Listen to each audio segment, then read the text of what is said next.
ये बता रहा हूं कि परमेश्वर के पास में ऐसा फिक्स है, पानी हो, आग हो, क्या कहते हैं उसको, नंबर हो, ऐसे तरीके से परमेश्वर काम करता है ताकि गड़बड़ी ना हो, ताकि पता चले कि ओके ये परमेश्वर का काम है ना। दोस्तों, ये सारी बातें मैं आपके बीच में क्यों रख रहा हूं, ताकि मैं आपको बताता चलूं कि जब मूसा कि बिल्कुल चैप्टर वाइज 4 किताबों में से मूसा की सेविकाई को देखेंगे तब आपको ये सभी बातें याद आ जाएंगी। ओके, इसका मतलब ये है तो इसका मतलब ये है ना। दोस्तों, 5वीं समानता जो कि बहुत बहुत ज्यादा अद्भुत, सीखने लायक, समझने लायक है।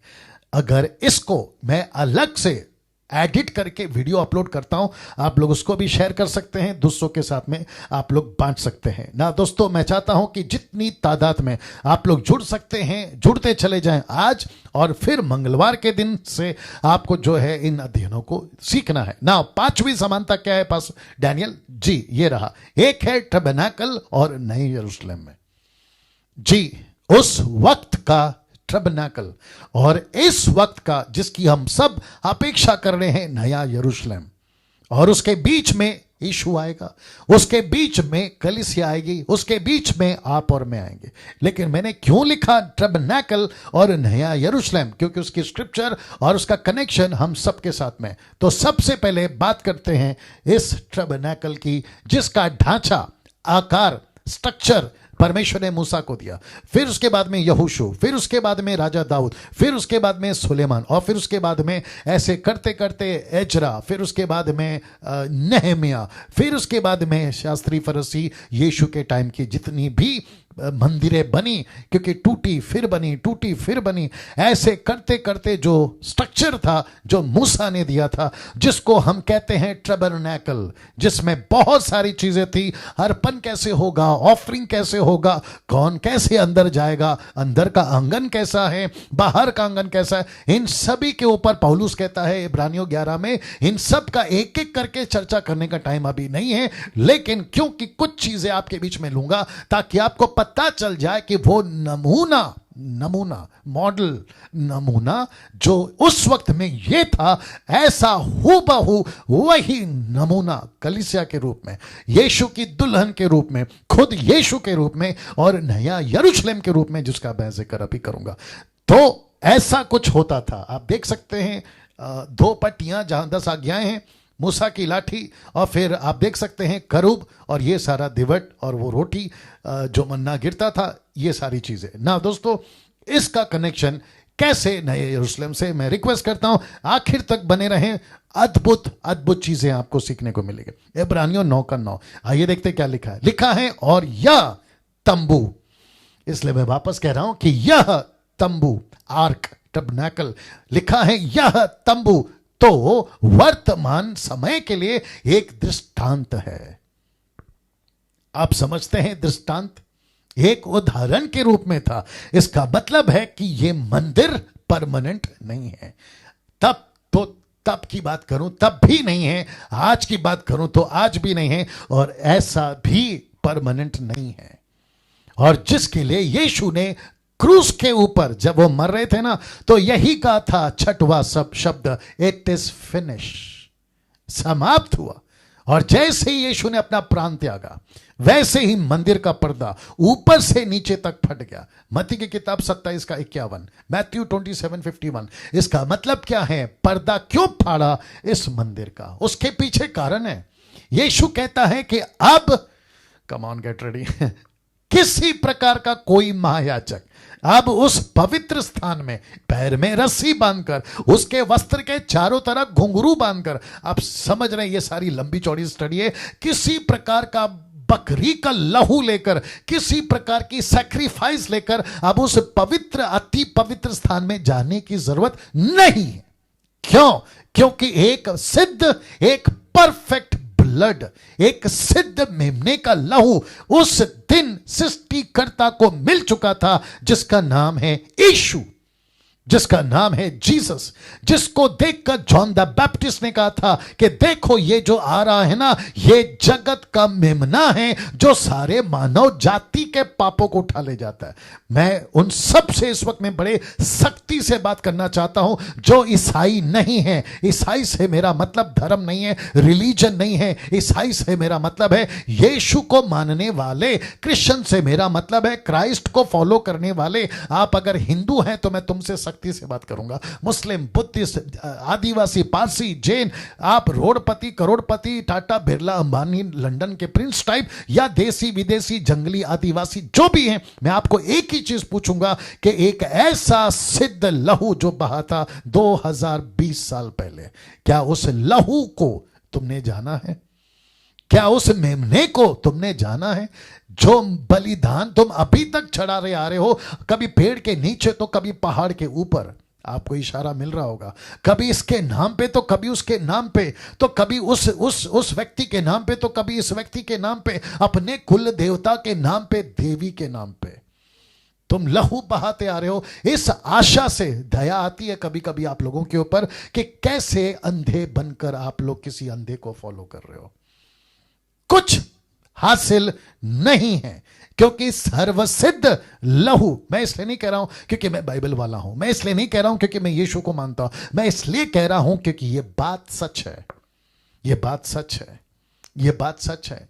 पेप्सी वाला पेप्सी बेचता है तो थम्स अप को गलत बोल सकता है, थम्स अप वाला पेप्सी को गलत बोल सकता है। वैसे ही हर दुकान वाला दूसरे दुकान के प्रोडक्ट को गलत बोलता है क्योंकि उसको अपना माल बेचना है। लेकिन ये व्यक्ति जो आपके साथ में बैठा है ना, ये कोई पेप्सी की बात नहीं है, एडजस्ट हो सकता है। ये थम्स अप की बात नहीं है, एडजस्ट हो सकता है। ये पिज्जा बर्गर की बात नहीं है, एडजस्ट हो सकता है। ये हैदराबाद के पैराडाइज की बिरयानी नहीं है कि वहां से खाएगा तो ही मजा आएगा, ये वो बात नहीं, ये जिंदगी की बात है। ये जिंदगी की बात है। ये तो ऐसा है मानो तुम ऑफिस में काम कर रहे हो और अचानक से तुमको किसी का फोन आता है पुलिस वाले का कि तुम जितनी जल्दी हो सके बिल्डिंग खाली करो, क्योंकि अभी अभी पता चला है सूत्रों के अनुसार कि इस बिल्डिंग में बम रखा है। तुम नहीं पूछोगे उस पुलिस वाले को तू किस पार्टी का है, तेरा नाम क्या है, तू हिंदू है कि क्रिश्चियन है, नहीं पूछोगे। आप उस पुलिस वाले पे भरोसा करते हो। वैसे ही यीशु पे भरोसा मैंने किया 27 साल पहले, वैसे ही भरोसा तब के लोगों ने किया, आज के लोगों ने किया। इसलिए आपको कह रहा हूं, यह जिंदगी का सवाल है, यह नरक का सवाल है, यह स्वर्ग का सवाल है। यहां प्रश्न है तुम्हारी जिंदगी का। लहू तुमने बकरी का बहाया, कुछ नहीं मिला। हर साल बहा रहे हो, कुछ नहीं मिल रहा। तुमने बछड़ों का बहाया है, तुमने न जाने कितने पक्षियों का बहाया, इंसानों का और बच्चों का बहा दिया, इस आशा से कि जन्नत मिल जाएगी, स्वर्ग मिल जाएगा, खुदा मिल जाएगा, भगवान मिल जाएगा, ईश्वर मिल जाएगा। नहीं मिलेगा, क्योंकि जिस परमेश्वर ने इंसान को बनाया है वही परमेश्वर की कीमत वही परमेश्वर दे सकता है, क्योंकि मनुष्य टोटली पापी है। जिस दिन से आदम से पैदा हुआ टोटल पापी है। पापी आदमी कैसे परमेश्वर खुश कर सकता है, बताइए? वाह, सोच के देखिए अजीजों, दोस्तों। मेरी बातें कुछ लोगों को गुस्सा आएगी, मैं तो बता ही रहा हूं, गुस्सा करके कुछ नहीं होने वाला है, ना तब ना अब। यीशु पर भी किया था लोगों ने गुस्सा, कोई फर्क नहीं पड़ा। आखिर मुंह की खानी पड़ी उन्हीं लोगों को। वैसे ही होगा आज भी। जो सच है वो सच है, उसके ऊपर बहस मत करो, उसके ऊपर किसी प्रकार का ये मत करो। कुछ बोलेंगे ओ आपका है ना, हम चर्च बंद कर देंगे, आपकी बाइबल फाड़ देंगे, पास्टर को ही मार देंगे, एवेंजलिस्ट को ही मार देंगे। मारो, कितने मर गए, फिर भी पैदा हो रहे हैं ना। तुम 1 को मारोगे, 2 को मारोगे, 10 को मारोगे, 1000 को मारोगे, लाखों को मारोगे, करोड़ों को मारोगे, लेकिन वो परमेश्वर की ताकत को कैसे मार सकते हो जो खुद भेज रहा है? हम सबसे पंगा ले सकते हैं, हम सबसे टक्कर ले सकते हैं, लेकिन जिसने तुमको मुझको बनाया वो ईश्वर, वो सर्वशक्तिमान, वो ऑलमाइटी गॉड, वो एक ऐसा रचयिता, उसको कैसे मारोगे? बात को समझा करो, मूर्खता वाली बात मत किया करो। तो इसका मतलब है कि वो एक दृष्टांत था। कौन? ये मंदिर, जिसमें ऐसी भेंट बलिदान चढ़ाए जाते थे जिनसे आराधना करने वालों के विवेक सिद्ध नहीं हो सकते, किसी प्रकार का कोई फायदा नहीं होता था। यह सिर्फ मन की तसल्ली, यह सिर्फ संतुष्टि, और वो भी कब तक? जब तक सर्वसिद्ध नहीं आ गया। ये लिख कौन रहा है? वो एक ऐसा आदमी जिसका नाम है पौलुस, जिसने ऐसी शिक्षाएं, यहूदियों की शिक्षाएं, शास्त्री फरीसियों की शिक्षाओं को गोट गोट के पिया है। ऐसा आदमी जिसका नाम है पौलुस। इससे बेहतर व्यवस्था को कोई नहीं जान सकता। इससे बेहतर ऐसी स्टडी कोई नहीं दे सकता जो पौलुस दे सकता था। वो कह रहा है कि ऐसी आराधना, ऐसे बलिदान से किसी का विवेक सिद्ध नहीं हो सका, परफेक्ट नहीं हो सका। अब दोस्तों इसको देखे, इब्रानियों 3:5 क्या कहता है पौलुस मूसा के बारे में? कहता है मूसा तो, याद आ गया ना मूसा जी, क्योंकि कनेक्शन और टीचिंग उसी का है। मूसा तो उसके सारे घर में सेवक की नाई विश्वास योग्य रहा, विश्वास योग्य। इसका मतलब क्या है? मूसा को परमेश्वर ने यह सारा कुछ दिया था ताकि सर्वसिद्ध, और आपको याद आ गया उत्पत्ति की किताब का 3 अध्याय वचन 15, वो बीज जिसका नाम है यीशु, वो बीज वो औरत के द्वारा जो शैतान के सर को कुचलेगा। एग्जैक्टली यही हुआ। कुलूसी की किताब अगर आप उसका 1-2 अध्याय पढ़ो तो लिखा है कि यीशु मसीह ने शैतान का क्रूस के ऊपर खुल्लम खुल्ला तमाशा किया। ये सब बातें बताती है। तो मूसा विश्वास योग्य सेवक था। उसके घर में परमेश्वर ने जो टेम्पररी घर बनाया था ना यीशु के आने तक, उसके घर में वो विश्वास योग्य सेवक था, फेथफुल था वो। मैंने आपको बताया था ना कि मूसा ने 3 चीजें कभी नहीं करी, व्यभिचार, घमंड, पैसा, लालच, मूर्ति पूजा, ऐसा उसने कभी नहीं करा, है ना। लिखा है कि जिन बातों का वर्णन होने वाला था, याद रखो होने वाला था भविष्य में, उनकी गवाही दे। तो मूसा गवाही देता था किसकी? यीशु की। कहां लिखा है? एक्सोडस 18 में लिखा है 18 अध्याय में कि परमेश्वर मुझ जैसा एक नबी खड़ा करेगा। तो जितने मुस्लिम लीडर्स हैं, जाकिर नाइक, आप जैसे लोग और उनके जो जितने चेले लोग हैं या उनके फॉलोवर्स हैं, उनको कहना चाहता हूं कि तुमने उस नबी को कहा था कि वो मोहम्मद है। मैं आपकी गलतफहमी दूर कर दूं कि वो मोहम्मद नहीं है, वो यीशु है, जिसका जिक्र मूसा ने करा कि मेरे बाद एक आएगा, ऐसे न जाने कितने, वो यहूदियों में से आएगा, यहूदियों का भाई कहलाएगा। अब हिस्ट्री जांच कर देख लो। मैं इसके ऊपर फिर कभी बात करूंगा क्योंकि मैंने इसकी भी स्टडी करी है कि ये क्या था जिसका जिक्र एक्सोडस 18 में मूसा ने करा। वो कौन था? नहीं मिलता आपका मोहम्मद यहूदियों से, नहीं मिलता कोई कनेक्शन उसका मोहम्मद के भाइयों से, किसी यहूदियों के भाइयों से। कैसे बोल सकते हैं? उठपटांग कोई भी स्टेटमेंट दे देते हैं, और मसीह लोग भी कभी कभी डाउट में आ जाते हैं कि यार ये आदमी सही बोल रहा होगा, एक बार जांचो तो सही कि किसकी हिस्ट्री क्या है, किसका बैकग्राउंड क्या है। यहूदियों में से होना चाहिए। मुझे प्रूफ करके बताओ कहां है वो यहूदी। मोहम्मद की बात कर रहा हूं। ये सारी चीजें कनेक्शन कहां से होना चाहिए? इस्राएलियों में से। ऐसा लिखा है कि हम में से बात करते हैं आप लोग। लिखा है कि उनकी गवाही दे। किसकी गवाही दे? एक मसीह आएगा। किसकी गवाही दे? एक ऐसा टैबरनेकल खड़ा होगा। किसकी गवाही दे? एक ऐसा मसीह आएगा, उसकी गवाही देगा ना। इसको देखे इब्रानियों किताब उसका 9:24, क्योंकि मसीह ने, अब बहुत ध्यान से देखना, मसीह ने उस हाथ के बनाए हुए पवित्र स्थान में, जो सच्चे पवित्र स्थान का नमूना है। कौन सा नमूना रखूंगा? लिखा है जो सच्चे पवित्र स्थान का नमूना है, प्रवेश नहीं किया। तो यीशु ने प्रवेश कहां नहीं किया? यहां नहीं किया। यीशु को क्रूस पर कहां मारे? मंदिर के बाहर। यीशु को बलिदान कहां करे? मंदिर के बाहर। यीशु ने नहीं किया। लहू कहां बहा? बाहर। यह सब का कनेक्शन है, फिर कभी इसके ऊपर बात करेंगे। लेकिन लिखा है उस हाथ के बनाए हुए पवित्र स्थान में प्रवेश नहीं किया, जो सच्चे पवित्र स्थान का नमूना है। जी, प्रवेश नहीं किया। लिखा है पर, हाँ, ये जो शब्द है ना पर, लिखा है पर स्वर्ग ही में प्रवेश किया। कहां प्रवेश किया वो भी बताऊंगा, ताकि हमारे लिए अब परमेश्वर के सामने दिखाई दे। तो यीशु मसीह आज भी, इब्रानियों किताब उसका 7:25 लिखा है, आज भी मध्यस्थी करते हुए, आज भी वो परमेश्वर के सामने खड़ा। किसका लहू? खुद का लहू। बकरी का नहीं, मुर्गी का नहीं, बैल का नहीं, बछड़े का नहीं, जानवर का नहीं, किसी बच्चे का नहीं, बल्कि खुद का लहू। ऐसा लहू लेकर वो परमेश्वर के सामने दिखाई देता रहता है, आज भी दिखाई देता रहता है। इसलिए तो कह रहे हैं ना, आप अपना जीवन जब परमेश्वर को देते हो ना, ऐसे झटके में आपका ट्रांसफॉर्मेशन हो जाता है, आपका बदलाव हो जाता है।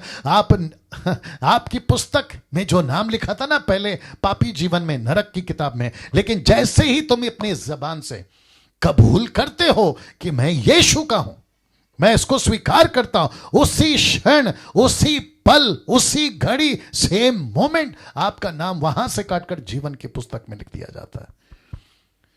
वाह। अब आपको कुछ दिखाता हूं, पहले ये देख लीजिएगा और फिर ये देख लीजिएगा। लिखा है कैसा था ये नमूना, ताकि मैं आपको कनेक्ट कर सकूं आज का जो सच्चा मंदिर, आज का जो सच्ची टेंपल ट्रबनैकल, आज की तारीख में आत्मिक ट्रबनैकल, उसमें कैसा व्यवहार करना चाहिए।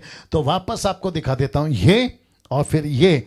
इनका डर, जी दोस्तों, इनका डर कैसा होता था बता। तो इसलिए लिखा है कि कैसा था ये नमूना, जिसको अभी अभी आप पढ़ चुके हैं कि वो नमूना था। मैं फिर कहता हूं कि ये नमूना था, ये नमूना था। अब कुछ लोग हैं ना, कुछ हमारे मुंबई, नागपुर, पुणे के अंदर भी और साउथ में भी और अब इजराइल में भी, अब इसी को लेकर फिर से शुरू हो गए। बोला वो सब विधियां पालो, वो कैलेंडर फिर मंगा लिए, फिर वो उनका रिचुअल फिर मंगा लिया। कौन सा दिन उनका न्यू ईयर था, कौन से दिन वो कौन सा बकरा काटते थे, कैसे काटते थे, कैसे खाते थे, वापस शुरू कर दिया। मूर्खों की संख्या, मूर्ख नहीं महामूर्खों की संख्या, हद होती है यार। वो एक नमूना था, एक मॉडल था जो यीशु को दर्शाता है, नई वाचा को दर्शाता है, लहू को दर्शाता है। गुस्सा बहुत आता है, क्या करें। कैसा था ये नमूना? उस हाथ के बनाए हुए पवित्र स्थान में, जो सच्चे पवित्र स्थान का नमूना है, यह नमूना कैसा था? आइए रख रहा हूं इब्रानियों 12 का 18 से 21। पहले इसको पढ़ते हैं। लिखा है, तुम तो उस पहाड़ के पास जो छुआ जा सकता था, आग से प्रज्वलित था, काली घटा, अंधेरा, आंधी के पास, जो तुरी की ध्वनि और बोलने वाले के ऐसे शब्द के पास नहीं आए। कहां? यहां। कौन लिख रहा है? पौलुस। किसको लिख रहा है? उस वक्त में और किसके नजरिए से? मूसा के नजरिए से, कि जिसके सुनने वालों ने विनती की कि अब हमसे और बातें ना की जाए। जब यह घट रहा था ना, तो मूसा खुद ने कहा, आइए बताते हैं आप, क्योंकि वे उस आज्ञा को ना सह सके कि यदि कोई पशु भी पहाड़ को छुए तो पत्थरवाह किया जाए। ऐसा पवित्र था नमूना, ऐसा पवित्र था वो नमूना मंदिर टबरनेकल।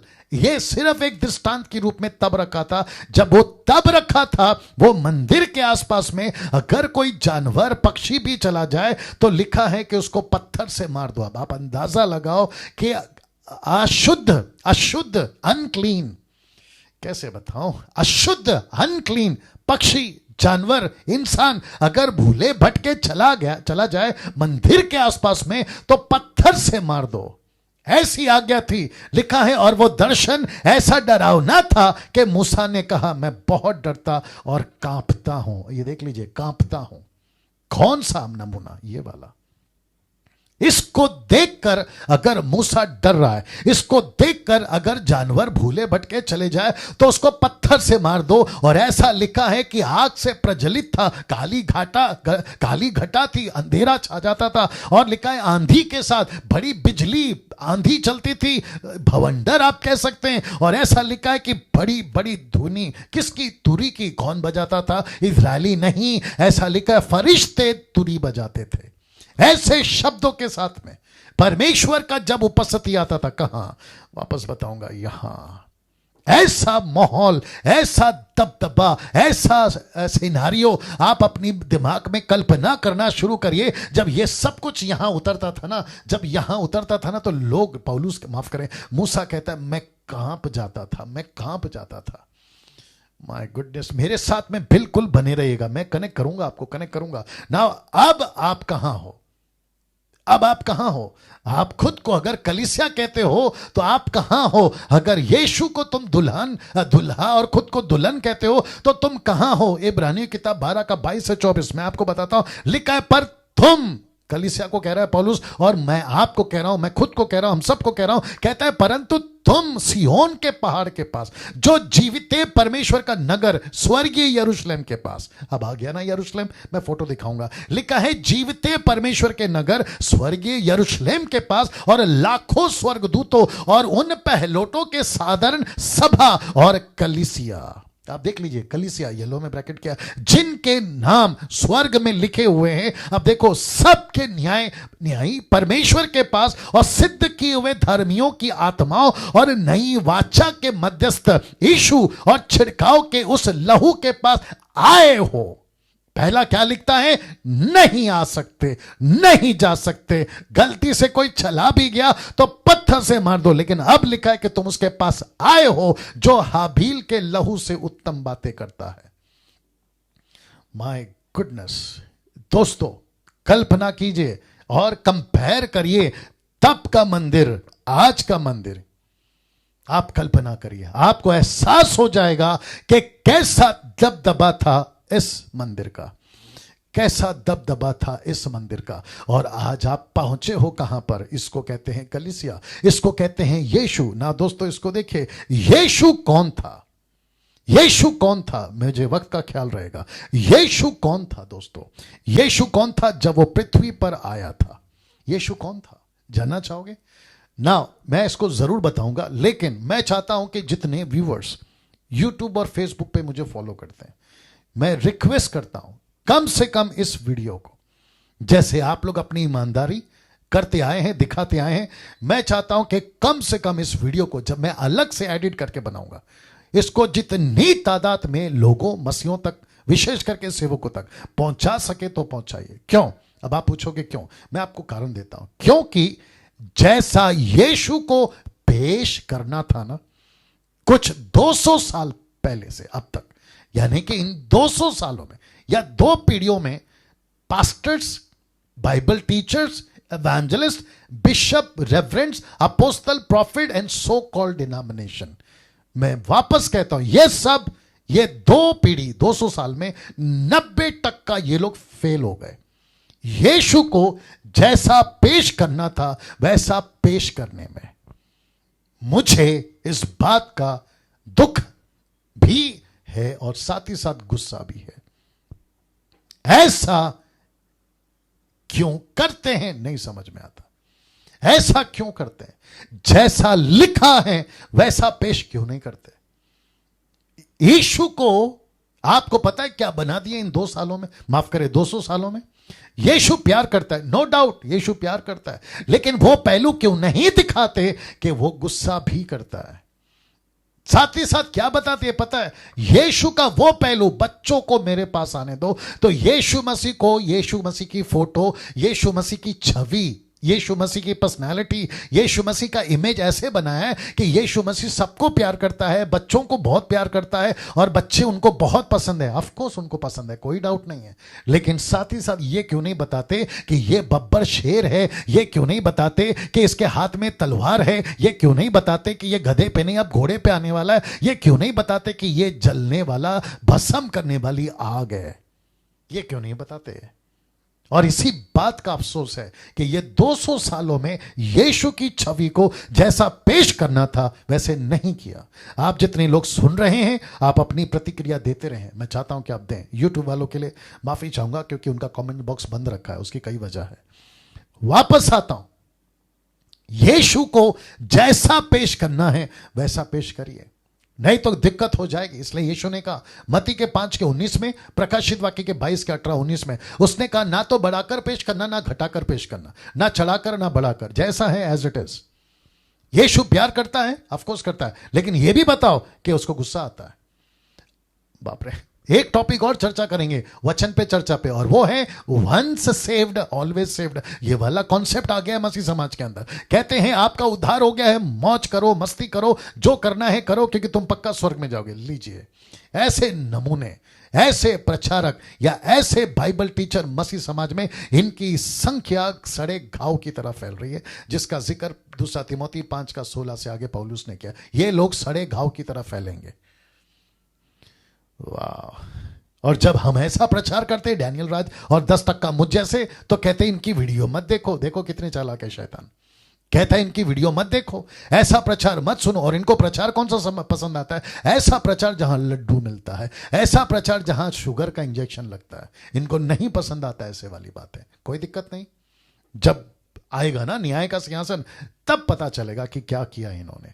बस अफसोस यही होगा कि यार तुम इतना नजदीक आकर चूक गए, इतना नजदीक आकर चूक गए। तुम रेस की वो लाइन में बस इतना ही टच करने वाले थे, नहीं तो तुम जीत जाते। बस यार इतना चूक गए, बस ये अफसोस रहेगा। और जिसका जिक्र है 2 थिस्सलुनीकियंस चैप्टर 1:10 में लिखा है, आश्चर्य होगा। देखो 2 थिस्सलुनीकियन 1:10 वही होना चाहिए। दूसरा थिस्सलुनीकियों 1:10। I hope so. देखो जल्दी से जी, फिर मैं कनेक्ट करूंगा और मेरे साथ बने रहें जी दोस्तों। 770 लोग देख रहे हैं, मेरे साथ बने रहें जी। जी यही है दूसरा थिस्सलुनीकियों 1:10। 2 थिस्सलुनीकियंस चैप्टर 1:10 लिखा, यह उस दिन होगा, यह उस दिन होगा जब वह यानी यीशु अपने पवित्र लोगों में महिमा पाने, याद रखो पवित्र लोगों में महिमा पाने और सब विश्वास करने वालों में आश्चर्य का कारण, शौक। ऐसा क्यों लिखा है? विश्वास, पवित्र लोगों को महिमा मिलेगी, लेकिन जो विश्वासी है ना साधारण नॉर्मल, उनको शौक लगेगा, शौक। ऐसा क्यों लिखा है? आश्चर्य होगा। क्यों? क्योंकि जब यीशु आएगा तो एक ही चीज पूछेगा हम सेवकों से, डैनियल राज से, मुझ जैसे प्रचारकों से, आप जैसे प्रचारकों से, इंटरनेशनल नेशनल सो कॉल्ड, आप अपने आप को बुलाकर घूमते हो ना, यीशु एक ही चीज पूछेगा, मैं जैसा था मुझे वैसा पेश क्यों नहीं किया? पतरस को पूछा यीशु ने मत्ती 16:13 में। मेरे पास वक्त नहीं है वहां जाने की। पतरस को पूछा यीशु ने, क्या कहते लोग मेरे बारे में? पतरस ने कहा, प्रभु आपको कम से कम 4 नाम से बुलाते हैं। एक है एलिया, दूसरा है यूहन्ना बपतिस्मा, तीसरा है यिर्मयाह, चौथा है नबियों में से कोई एक। यीशु ने कहा ठीक है, उनको तो अक्ल नहीं है, उनको तो वचन नहीं मिल रहा है, उनको तो मैंने प्रचार नहीं किया, लेकिन पतरस तू क्या कहता है? वो तो शुक्र है कि परमेश्वर की आत्मा यानी परमेश्वर ने पतरस के दिमाग में, उसकी रूह में यह बात डाला कि खबरदार, अगर तूने यीशु को नबी बुलाया, अगर यीशु को प्रॉफिट बुलाया, यीशु को यिर्मयाह बुलाया, एलिया बुलाया या जॉन द बैप्टिस्ट बुलाया, उसको बोल कि यीशु तू परमेश्वर का पुत्र मसीहा है। यह सुनते यीशु ने बोला शाबाश, यही मैं जानना चाहता था। क्राइस्ट अनॉइंटेड वन, ऐसे पेश करो ना चर्च में। तुम अपने संडे के चर्च में, जो कि अभी शुरू हो गया, मैं इसके ऊपर भी बात करने वाला हूं कि फिर से दुकान खुल गए। अब आएगा कुछ लोगों को गुस्सा, आने दो। फिर से दुकान खुल गए, फिर से मार्केटिंग होगी, फिर से तेल बिकेगा, फिर से पानी बिकेगा, फिर से रुमाल बिकेगा और खूब कमाई होगी। और फिर तुम घूमोगे अपनी अमेरिका, अफ्रीका, न जाने कहां का, मसीहों के पैसे को उड़ाते हुए। फिर दुकान खुलेगा तुम्हारा। ऐसे टाइम पे जब तुम पुलपिट पे खड़े होते हो तो पेश करो ना जैसा वो है, पेश करो ना जैसा उसको प्रचार करना चाहिए, वैसे बताओ जैसे उसको बताना चाहिए। उसमें आप मिलावट क्यों करते हैं? और ऊपर से क्या कहते हैं जब हम ऐसे लोगों से बात करते हैं? कहते हैं पास्टर डैनियल सबको जीतना है। ठेका तुमने लिया है कि उसने लिया है? पौलुस का स्टेटमेंट देते हैं, कहते हैं यहूदियों के लिए यहूदी बन गया, यूनानियों के लिए यूनानी बन गया। वो एक वचन है, लेकिन किसी भी डॉक्ट्रिन को सिद्ध करने के लिए एक वचन काफी नहीं होता। फिर वही तो पौलुस कहता है ना, rightly dividing the word of God, 2 Timothy 2:15। फिर वो कौन है? वो भी तो पौलुस है। तिमोथी को डांट लगाता है कि वचन में मिलावट मत कर। तीतुस को डांट लगाता है वचन में मिलावट मत कर। कुरिन्थियों की कलीसिया को डांट लगाता है मिलावट मत कर। पतरस को डांट लगाता है वचन में मिलावट मत कर। फिर ये कौन सा पौलुस है? See that. हद होती है यार। वचन जैसा है, संडे को तुम नाचते हो तो 2-2 घंटा, ऊपर से तुम्हारी म्यूजिक बजती है 2-2 घंटा, फिर उसके बाद में कलीसिया थक हार कर जब नीचे बैठती है तो तुम्हारा प्रचार का शुरुआत में ही बोलते मैं ज्यादा नहीं बोलूंगा, थोड़ा सा बोलूंगा, आइए बाइबल खोले। मेहरबानी कर रहे हो, मेहरबानी कर रहे हो। अच्छा, आप लोग ये भी बोल सकते कि डैनियल भाई चर्च उनका है, डिनोमिनेशन उनका है, पास्टर उनका है, आपको क्या तकलीफ है? आपको नहीं, बाप को। क्योंकि यहां बात हो रही है यूनिवर्सल चर्च की, यहां बात हो रही है सर्वव्यापी कलीसिया की। हम कैसे अलाउ करें कि यीशु की देह को कोई आ रहा है भेड़िया, वुल्फ और नोच के खा रहा है? हम कैसे चुप बैठे? इसलिए तो यीशु ने कहा ना यूहन्ना 10:12 में कि मजदूर जो है ना वो भेड़िया को देखकर भाग जाता है, लेकिन चरवा नहीं। डैनियल राज और मसीह मंथन चरवा, हम चरवा हैं। हम पैसे के लिए मजदूर नहीं हैं और ना ही हम स्वामी हैं, हम चरवा हैं। यही वजह है कि हमको चिंता है, जैसे पौलुस ने कहा। तो बात करता हूं मैं यहां पे, आता हूं कि यीशु कौन था जब वो पृथ्वी पर आया था। देखना चाहोगे? यीशु खुद यरूशलेम का वो मंदिर था। आप बोलोगे कैसे? आइए बताते हैं। आप बोलोगे कैसे? यीशु खुद जब वो पृथ्वी पर था, वो यरूशलेम था, वो खुद मंदिर था। कैसे साबित होगा पास्टर डैनियल? अभी बताते हैं। प्रकाशित वाक्य 21:22 में जानना चाहोगे क्या लिखा है? लिखा है, और मैंने उसमें कोई मंदिर नहीं देखा। कहां? एक ऐसा नगर जिसको कहते हैं यरूशलेम, एक ऐसा नगर जिसको कहते हैं स्वर्ग, एक ऐसा नगर जिसको कहते हैं परमेश्वर का स्थान, जिसका जिक्र यूहन्ना की किताब 14:1 में यीशु ने कहा मेरे पिता के घर में। तो लिखा है वहां कोई मंदिर नहीं देखा। लिखा है क्योंकि सर्वशक्तिमान प्रभु परमेश्वर मेमना उसका मंदिर था। वाओ! फिर कहता हूं, यीशु कौन था पृथ्वी पर? खुद मंदिर था। वो नमूना, वो मॉडल जो मूसा को दिया था, चलता फिरता 3.5 साल तक इस पृथ्वी पर, मिडल ईस्ट में, बैतलहम में, जॉर्डन में, आपके गलील में 120, उसके बाद 3000 के बीच में, और आज भी चलता फिरता यरूशलेम, यीशु खुद वो मंदिर है। इसका जिक्र और इसका सबूत यहां मिलता है। कैसे? एक और रेफरेंस दे रहा हूं, यूहन्ना 1:14। वचन 1 कहता है आदि में वचन था, वचन परमेश्वर के साथ था, वचन परमेश्वर था। लेकिन 14 क्या कहता है? देखिए, वचन देहधारी हुआ, फ्लैश में प्रकट हुआ। कौन सा फ्लैश? मंदिर।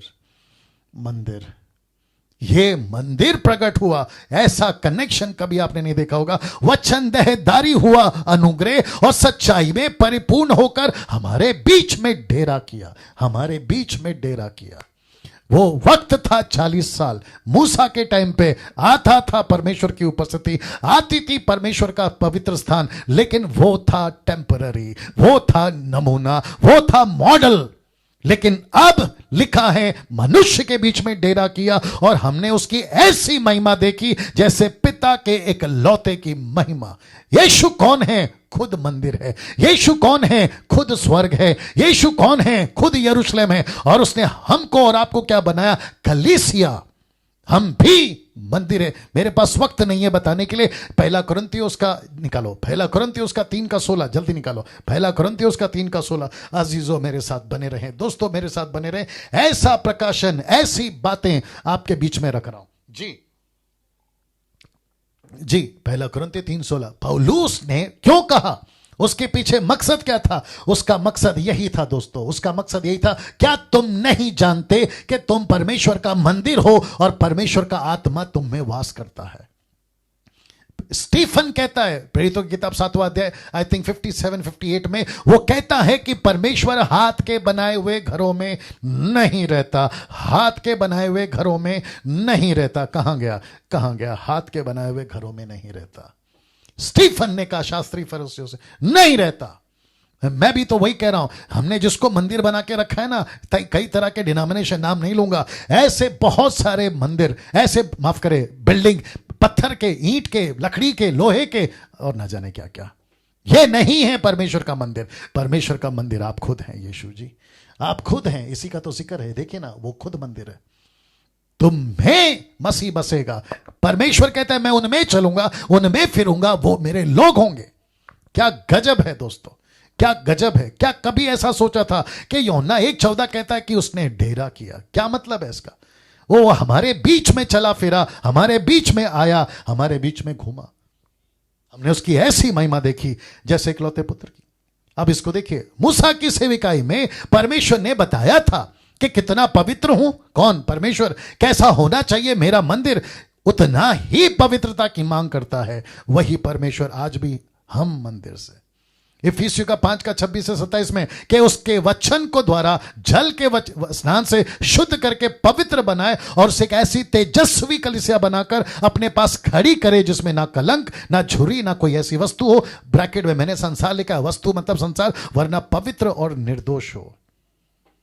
पवित्र और निर्दोष हो। क्यों? क्योंकि ये चर्च जिसको हम कहते हैं ना परमेश्वर की कलीसिया, जीवित परमेश्वर कलीसिया, सर्वव्यापी मसीह मंथन के जितने लोग हैं, एडमिन्स आप लोग जितने मुझे सुन रहे हैं, मेरी मिनिस्ट्री के लोग जितने सुन रहे हैं, मैं उन सभी को कहना चाहता हूं, अभी तक हमारा फोकस था बिल्डिंग, हमारा फोकस था एक डिनोमिनेशन, हमारा फोकस था एक ग्रुप, एक डिनोमिनेशन, वो बैनर और ये बैनर। लेकिन अब फोकस करना होगा यूनिवर्सल, सर्वव्यापी। इसका मतलब क्या है अजीजों? इसका मतलब है यीशु एक कलीसिया के लिए आएगा, डिनोमिनेशन के लिए नहीं आएगा। और उसी की तैयारी मुझको और आपको करनी है। दुश्मनी पैदा होगी, होने दो। यीशु को नहीं छोड़ा, यीशु ने खुद कहा ना, मुझ गीले को नहीं छोड़ा डैनियल, तो तुझ सूखे के साथ क्या नहीं करेंगे? अब आप बताइए, मुझको नहीं छोड़ा, मैं परमेश्वर हूं। एक जगह पे लिखता है, रेफरेंस याद नहीं आ रहा, आई थिंक लूका में लिखा है कि वे जब परमेश्वर के लोगों को मारेंगे ना, तो ऐसा लगेगा कि वो परमेश्वर की सेवा कर रहे हैं। सोचिए आप इस लेवल तक आ जाएंगे।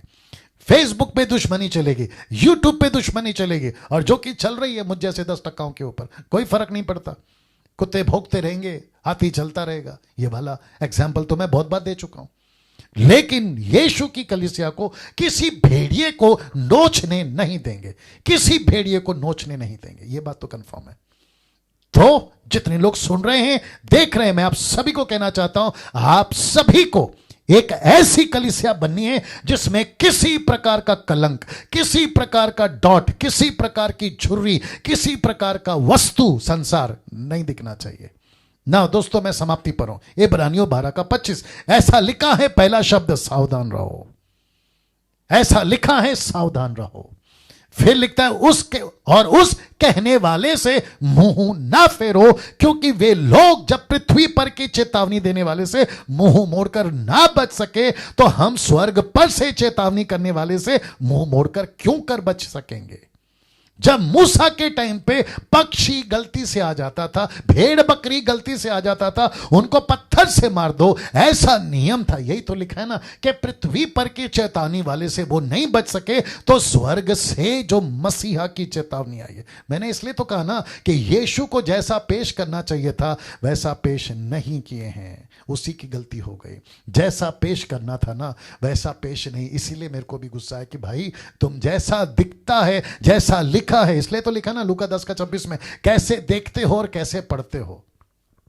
सी दैट यीशु को जैसा पेश करना है दोस्तों वैसा पेश करो। वापस आ रहा हूं उसी वचन पर, और फिर मैं देखता हूं कि पवित्र आत्मा हमसे क्या क्या बातें करता है। तो चेतावनी देने वाले से तब नहीं बचे, तो अब क्या बचोगे? मसीह को, गुडनेस, मसीह को मजाक में नहीं लेना। तुम पेंटिकॉस्टल है, तुमसे बात कर रहा हूं, कैथलिक वालों तुमसे बात कर रहा हूं, कैरिस्मेटिक तुमसे बात कर रहा हूं, Methodist, CNI, Lutheran Brethren, mainline Brethren, आप जो भी हैं, मसीह को इंडिपेंडेंट, खास करके तुम लोग बेड़ा गर्क करके रखा है, क्योंकि पास्टर को बुलाहट नहीं है, पास्टर बन गया है, किसी प्रकार का कोई कॉलिंग नहीं है, कॉलिंग में चला आया। किसके चक्कर में? या तो फिर पद के चक्कर में, या तो पैसे के चक्कर में।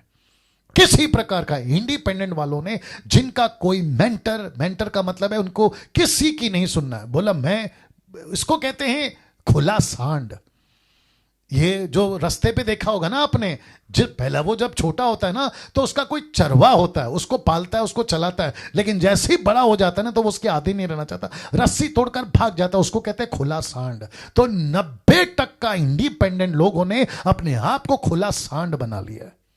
अब इससे ज्यादा और क्या बोल सकता हूं? नहीं सुनते किसी की, उनको करेक्शन पसंद नहीं है, उनको मुझ जैसे 10% लोगों की बातें पसंद नहीं है, उनको डांट पसंद नहीं है, उनको सुधार पसंद नहीं है। तो फिर बचो कि कैसे? लिखा है जब तुम पृथ्वी की चेतावनी से नहीं बचे तो फिर स्वर्गीय चेतावनी से कैसे बचोगे?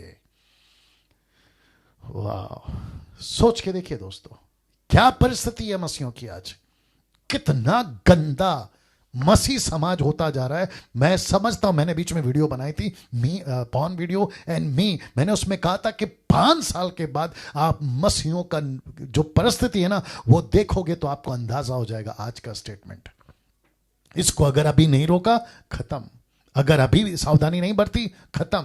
जितने लोग मुझे फॉलो करते हैं यूट्यूब और फेसबुक के ऊपर, मैं आप सभी को कहना चाहता हूं, बी अवेयर, बी केयरफुल। इसलिए तो लिखा है सावधान रहो, सावधान रहो।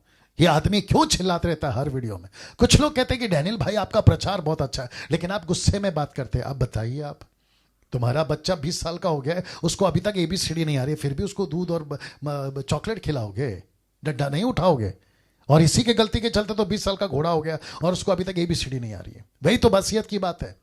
पौलुस भी तो डांट लगाता था ना, यीशु ने तो अच्छा खासा कोड़ा बनाकर, आगे आप समझदार हैं, लिखा है पृथ्वी की चेतावनी से नहीं बचे तो स्वर्ग की चेतावनी से कैसे बचेंगे ना। इसको देखिए 10 का 26 से 27 में, क्योंकि सच्चाई की पहचान प्राप्त करने के बाद यदि हम जानबूझकर पाप करते रहे तो पापों के लिए फिर कोई बलिदान बाकी नहीं, हां दंड का एक भयानक बाढ़ जोना और आग का ज्वलन बाकी है जो विरोधियों को भस्म कर देगी।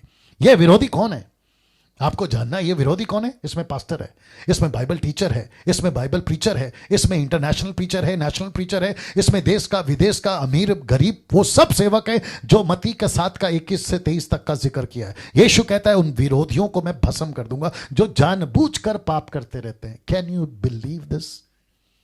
मैं फिर कह रहा हूं, मजाक में नहीं लेना यीशु को। तुम 6 तार की गिटार बजाकर 2-2 घंटा वर्शिप करते हो ना, तुमको लगता है कि तुमने बहुत बड़ा तीर मार दिया, बहुत बड़ा गढ़ जीत लिया, लेकिन यीशु कहता है कि बेटा 6 तार की गिटार के बाद में जो तू सैटरडे से संडे और मंडे से सैटरडे तक तू जो बाहर हरकतें करता है फिर उसका क्या?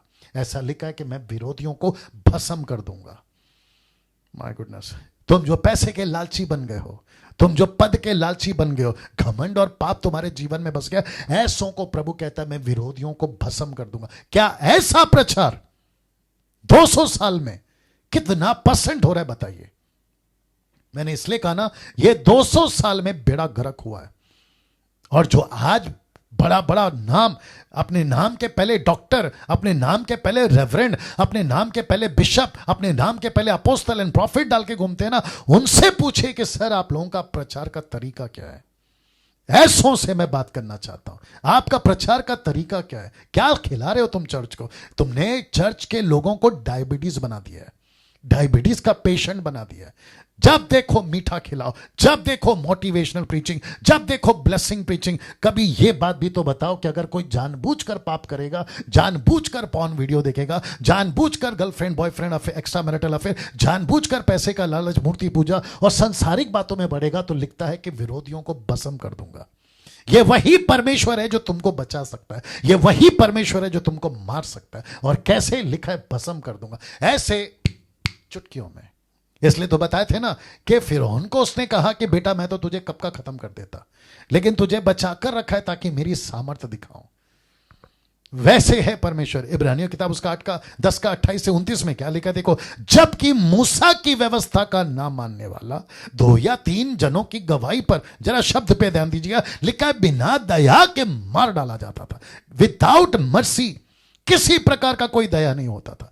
उसको सीधा पत्थर से मार दो, बीच में खड़ा करो, मार दो। यीशु के पास लेकर आए थे मत्ती का, यूहन्ना की किताब उसका 8वां अध्याय में वे बिचार औरत को कहा कि इसको लिखा है मूसा ने पत्थर से मारो, तो यीशु ने कहा ठीक है मारो पत्थर से, लेकिन पहला पत्थर वो उठाए जिसने कोई पाप नहीं किया। और हम सभी जानते हैं कि यीशु तक भी वो सिस्टम चला कि अगर कोई गलत करता है तो पत्थर से मार दो। इसलिए लिखा है कि बिना दया के मार डाला जाता था। तो सोच लो, लिखा है ना, तो लिखा है कि सोच लो कि वह कितने और भी, ये वह कौन है? वापस कहूंगा, कोई पास्टर हो सकता है, मुझ जैसा कोई बाइबल टीचर हो सकता है, प्रीचर हो सकता है, वर्शिपर हो सकता है, एवेंजलिस्ट हो सकता है, वो दास दासी हो सकता है जो दारू पीता है, नशा करता है, ब्याज पे पैसा लेता है, उल्टी सीधे हरकतें करता है। कहता है कि सोच लो कि वो कितने और भी भारी दंड के योग्य ठहरेगा जिसने परमेश्वर के पुत्र को पांव से रौंदा।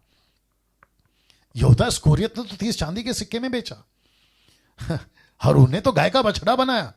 मैं उसके ऊपर आऊंगा जब मंगलवार से शुरू करूंगा। गाय का बछड़ा, एक वक्त था गाय का बछड़ा बाहर था, लेकिन आज परिस्थिति यह है कि गाय का बछड़ा अंदर है। बाहर देखकर कहते पागल है हारून, तूने गाय का बछड़ा बना दिया। ऊपर से परमेश्वर बोलता है उससे गया गुजरा तो तू है, वो तो बाहर था, लेकिन तूने अंदर, अपने दिल के अंदर गाय का बछड़ा बना के रखा है। 24/7 तू उसकी पूजा करता है। सोच के देखिए दोस्तों, लिखा है जो परमेश्वर के पुत्र को पांव से रौंदता है। मजाक लगता है आपको, इजी लगता है आपको, ऐसा लगता है यार चलता है, यीशु प्यार करता है, यीशु माफ कर देगा। और ऐसी टीचिंग, नाम नहीं लूंगा उसका, एक ऐसी टीचिंग चलती है जो अनुग्रह के ऊपर बहुत बोलता है। पश्चिम देश का आदमी है वो। अनुग्रह, ग्रेस, अनुग्रह मिला है, अनुग्रह। रोमियो 6 का 1 देना जल्दी से, कहते हैं अनुग्रह मिला, अनुग्रह, ग्रेस ग्रेस ग्रेस। और ऐसे ग्रेस के ऊपर प्रचार करते हैं कि मैं आपको क्या बताऊं। पौलुस कहता है रोमियो उसका 6 का 1 से, the book of Romans chapter 6 verse 1, लिखा है तो हम क्या कहें, क्वेश्चन मार्क लिखता है, तो हम क्या कहें, क्या हम पाप करते रहें कि अनुग्रह बहुत है? इसका मतलब क्या है? अनुग्रह इसलिए नहीं मिला ना कि तुम पाप करते रहो। यही तो बात कर रहा है पौलुस, कह रहा है कि क्या तुम उसको जानबूझकर पाप करके उसको पांव से रौंदोगे? जिस मसीहा को तुम सैटरडे, संडे, फ्राइडे, सबत के दिन या जो भी तुम मानते हो, जिस संडे को होसन्ना के नारे लगाकर तुम कहते हो कि यीशु की जय हो, हालेलुया, प्रेज द लॉर्ड, परमेश्वर के नारे लगाते हो, फिर वही पब, डिस्को और कमरे के अंदर और तुम्हारे बेडरूम के अंदर और तुम्हारे फोन और लैपटॉप टैब के अंदर तुम उसी यीशु को पांव से रोनते हो। क्या हरकत है भाई? सोच के देखिए, जब तुम शॉपिंग मॉल में घूम रहे होते हो अपनी गर्लफ्रेंड और बॉयफ्रेंड के साथ में और तुम्हारे उल्टे सीधे हरकतों के साथ में, तब तुम परमेश्वर के पुत्र यीशु को पांव से रौंद रहे होते हो। जब तुम ब्याज पे पैसा ले रहे होते ना, तुम लोग सुनो, मैं तुम्हारी बात कर रहा हूं, जब तुम ब्याज पे पैसा ले रहे होते ना, तो तुम यीशु को पांव से रौंद रहे होते हो। जब तुम फोन पे उल्टी सीधी बातें कर रहे होते ना, तो तुम उसको पांव से रौंद रहे होते हो। जब तुम किसी को गालियां दे रहे होते ना, किसी को उल्टी सीधी, तो यीशु को पांव से रौंद रहे होते हो। जब तुम लड़ाई झगड़ा कर रहे होते ना, तो तुम उसको पांव से रौंद रहे होते हो। जब तुम चर्च का पैसा उठाकर तुम अपनी अय्याशी में उड़ा रहे होते हो, तो तुम यीशु को पांव से रौंद रहे होते हो। अब बताइए, क्या वो तुमको बख्श देगा? देखो क्या लिखा है, और वाचा के लहू को जिसके द्वारा वो पवित्र ठहराया गया था, आप पवित्र जाना है और अनुग्रह के आत्मा का अपमान किया है। हद हो गई यार, पवित्र आत्मा का अपमान किया। अब आप बताइए, देश के नेता से झगड़ा कर लो, बच जाओगे। किसी बॉर्डर पे जाके किसी आतंकवादी से झगड़ा कर लो, बच जाओगे। बिजली से झगड़ा कर लो, बिजली तार, बच जाओगे। आग से झगड़ा कर लो, बच जाओगे। सांप से झगड़ा कर लो, बच जाओगे। बब्बर शेर से झगड़ा कर लो, बच जाओगे। लेकिन जिसने, परमेश्वर ने पूरी दुनिया को बनाया, तुम उससे झगड़ा कर कर कैसे बचोगे? तुम्हारी हिम्मत, औकात है इस परमेश्वर से झगड़ा करने की? औकात है? तुम चप्पल नहीं पहनते पुलपिट पे, कहते पुलपिट पवित्र है। जूता नहीं पहनते पुलपिट पे, बोला पुलपिट पवित्र है। सफेद कपड़ा, गले में क्रॉस और ना जाने कौन कौन सी हरकतें करके तुम चर्च के पुलपिट पे पब्लिक को उल्लू बनाते हो कि देखो परमेश्वर कितना पवित्र है। तो मैं ऐसों को पूछना चाहूंगा, जब तुम अपने घर पर होते हो, जब तुम अपने कमरे पे होते हो, तो तब तुमको यह पवित्रता क्यों नहीं दिखाई देती? तब तो तुम मजे से उसको पांव से रौंदते रहते हो। मैं इतना क्यों चिढ़ा हूं, मैं इतने गुस्से में क्यों बात कर रहा हूं? क्योंकि ऐसी रिपोर्ट आती रहती है, ऐसी रिपोर्ट आती रहती है। वाह, इसको देखिए, इब्रानियों 10 का 30-31 में, मजा आएगा आपको। लिखा है, क्योंकि हम उसे जानते हैं जिसने कहा कि पलटा लेना मेरा काम है, मैं ही बदला दूंगा। और फिर यह कि प्रभु अपने लोगों का न्याय करेगा। जीविते परमेश्वर के हाथों में पड़ना भयानक बात है।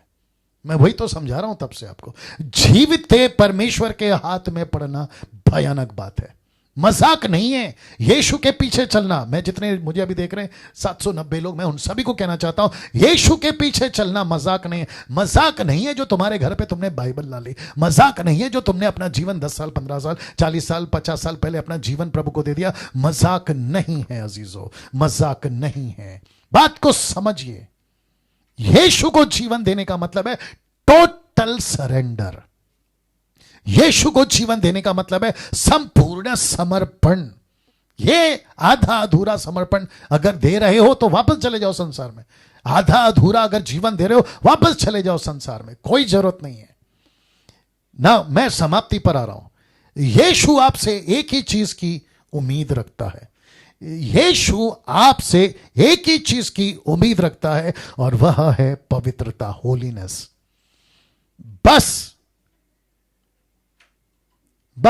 एक ही चीज, कम फास्ट, एक ही चीज अजीजों, एक ही चीज पास्टर्स, एक ही चीज एवेंजलिस्ट, एक ही चीज Mumbai, Pune, Nagpur, Punjab, Gujarat, KP, AP, UP, जहां कहीं से भी, अमेरिका, यूरोप, आप जो भी हैं, एक ही चीज सेवकों, एक ही चीज एवेंजलिस्ट, एक ही चीज वर्शिपर्स, एक ही चीज बाइबल टीचर, एक ही चीज मुझ जैसे सोशल मीडिया पे जो प्रचार करते हैं, एक ही चीज, और वो है पवित्रता, पवित्रता, पवित्रता।